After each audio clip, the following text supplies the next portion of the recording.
What's up, everyone? This is Brooks for you, and today we have LEGO set 75334, Obi-Wan Kenobi versus Darth Vader. Some LEGO fans will tell you that this is the worst Star Wars set of all time.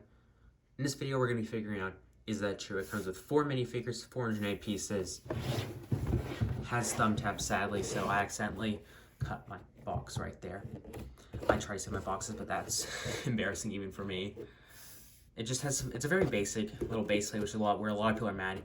I think it's could actually hold up. Let's get it unboxed. This is the worst LEGO Star Wars set fully unboxed. For one, I enjoyed the building. I'm not a very big fan of this Kenobi show, but even I think it's definitely has some merit, especially Ned B. I love this guy. I have both of his action figures from both retro and Black Series. So it kind of has this little moisture evaporator, like little tube right there, which is nice. I already see there's a little feature getting present right there and with here. Over here we just have a little rock area, little refinery or something. I'm not exactly sure what that's meant to be, but it's something I'm going to steal and put in a mock. I just meant I'm going to be stealing this from this set. Actually, my favorite part of the set's back there. So kind of first off, you have these like little spinners. If you're a Ninjago fan, it kind of feels rather nostalgic in a way to be spinning around. I know other themes done it first. This is the actual Kenobi minifigure. So if you can kind of get him in focus, right there's a sweet spot. I really like the new hairpiece. And this is definitely a problem that LEGO has, but as you can see, the printing on the torso is actually lighter than the head, ever so slightly. It's not a big deal, but it's noticeable. The new frosted lightsabers are beautiful. Just on the back, it just has a very basic little robe. If I can even pick that up, it's actually so dark printing. Even with my lights, I don't think I can pick it up. It's like if I can, okay, if I bring it in the right angle, you can see it. It's a kind of hard print for me to see. But this is a really neat Kenobi figure, and definitely it's exclusive at this point, so it's a nice thing to get. So here's your Darth Vader. I mean, everyone loves Vader figures. We could just stop the video right here. It's good because it has Vader.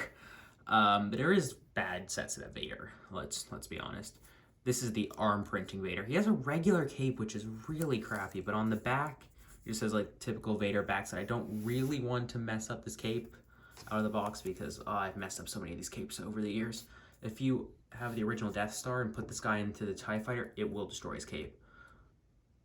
Worst move I've ever made. Frosted red saber is really cool. Let's remove the helmet. He has this new Anakin head, to my knowledge, which is really, really cool. Now I'm going to save the coolest figure in the set for last. But here we have, I think she's using the new skin tone that's used in the Mando too, because it does appear to be different skin tones between the two. Just kind of a very typical Imperial uniform, which is not the uniform she uses in this scene, which is very sad. No alternate hairpiece, no alternate face. Just the silly little blaster pistol. Here we have the coolest figure of Kenobi. I say Grand Inquisitor, but I already have Grand Inquisitor from Rebels, so I'm not that excited for that figure. Here we have this beautifully molded Ned B. Just take that in for a second. This is a printed backpack. So as much as I would like to use this somewhere else, it's on this piece forever, so I guess I cannot just buy a sticker sheet and put that somewhere else. Oh, actually trying to separate the figures, one of the weirdest parts with some of these. But yeah, he just has a very plain torso, just a blue arm, yellow arm, and then this really cool printed legs. Just put that back on, if I can. He definitely, I think, is deserving of the title Best Figure in the set. Sorry, both Vader and Kenobi. So, this is the little thing in the back that actually can spurt fire. It's one of these features that you just have to hit just right, and it inevitably falls off. It actually has like little carts on wheels, so I guess you can just say it's a little train. But yeah, I really love this part. This part is my favorite build in the set. It was actually also the most fun to build, but so you just have like 3 of these in each one. So you can, spur out fire, and I seem to have already lost one of these. The joys of these features that are not held down in any way. But then there's a big feature of the set. Okay, I guess you just have to do it like that. You move this out, Then you move that back in, and you have this little firewall. I'd also like to say it's a Jabba's palace, and we can just take my least favorite figure of the set and just forget she was released. Don't get me wrong. It's not a bad figure. It's just not a standout in this set, and certainly not a standout within the Kenobi line. But the cool part is you can actually set up some really neat scenes. So at some point I'm going to put this on a shelf, and I'm definitely going to be excited, like throwing, so I do have a custom painted Vader helmet somewhere where I've put like red eyes. So like, you can just have something like that, just kind of show, it's a very action sequence. You can throw Ned B again over here, like how the box shows, then Tala over here. So without kind of belaboring too much, the real question is this the worst Star Wars set? I will say the actual build isn't as bad as a lot of people think, but for value, for like what I feel like you're not getting a good value. Like the figures are cool, don't get me wrong. The build just soils this set so much because it's like even the original, what was it, the Jar Jar Binks set, the Naboo swamp or whatever, very least had like a visually interesting swamp. It was a small, not great swamp, but it had something. The original Jedi Duel, it had a moisture evaporator. It was at least interesting. Jedi Defense 1 and 2, Final Battle 1 and 2, which were old sets you would combine to make one bigger duel set. Specifically, it had the Trade Federation from Episode 1, which really wasn't a duel, but it was somehow in there. Then you had, of course, the Epic Duel for Episode 6, which it was a very neat thing at the time. I don't think, however, this is going to hold up great. I could be wrong. This could be like the next $10,000 Lego set because of Ned B. Like in 10 years, everyone's gonna be like, why didn't I buy 10 Ned Bs when this was on clearance? It was $400. I doubt that with this set. Honestly, I think if you're buying a display set, this is actually as good as some of the dioramas.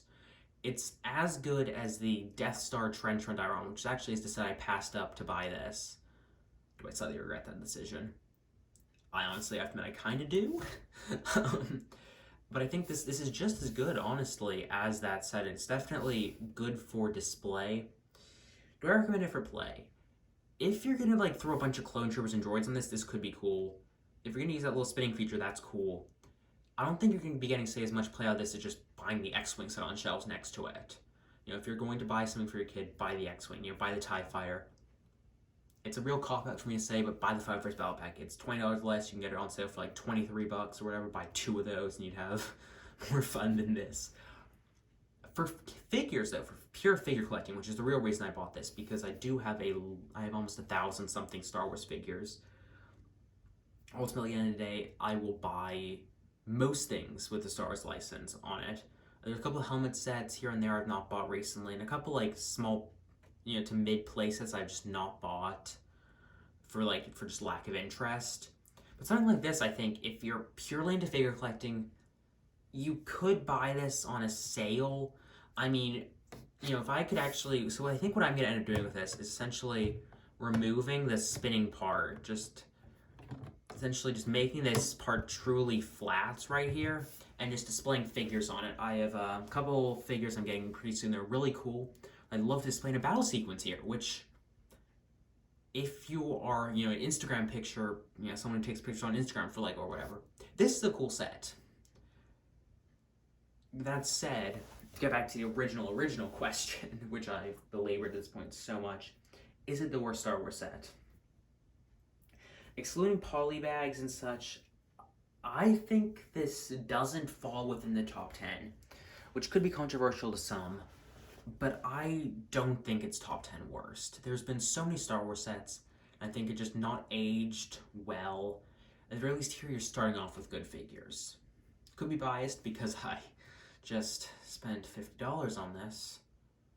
You can hear the regret in my voice. I'm a little biased here, but I do think this isn't the worst set ever, which is not praise. I'm not praising the set for existing, because it's like I'd rather take this than a ball of mud, If you were gonna say, you can either play with a ball of mud for an hour or this, I mean, of course I pick this, because I could, have Ned B working on some stuff, hey, Ned B has done stuff in Lego City.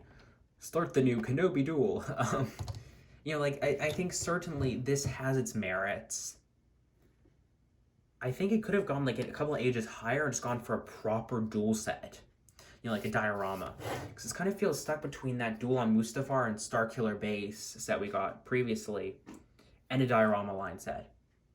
I think that's where LEGO is kind of struggling right now, is kind of between the outright play sets and the display sets, is that you have stuff like the 4 Plus ATST, which is not a bad set by any stretch of the imagination. It's a perfectly adequate set for the target market. Then you suddenly have, you know, something like the Dagobah Swamp, which is, in my opinion, actually a fun set to play with and a fun set to display. You know, it's definitely a gap there where, like, one I wouldn't even put on a shelf. Like, I'd put one in a bin that I'd give, you know, to my cat to play with, you know. But yeah, certainly this is not as bad as people have said. Do I recommend buying it? In a year. Once it goes on a sale, buy it. Like, when it hits, like, 42 or whatever, buy it. Essentially, I bought this really just for the Ned B figure and the Vader. So if you're a big Ned B fan, I'd say, again, buy it. If you ever have, like, rewards, spend it on this. If you can essentially get it down to where it's basically $10 for Ned B, that's a good thing. But yeah, thank you all for watching. What are your thoughts on this? Put them down below, and goodbye.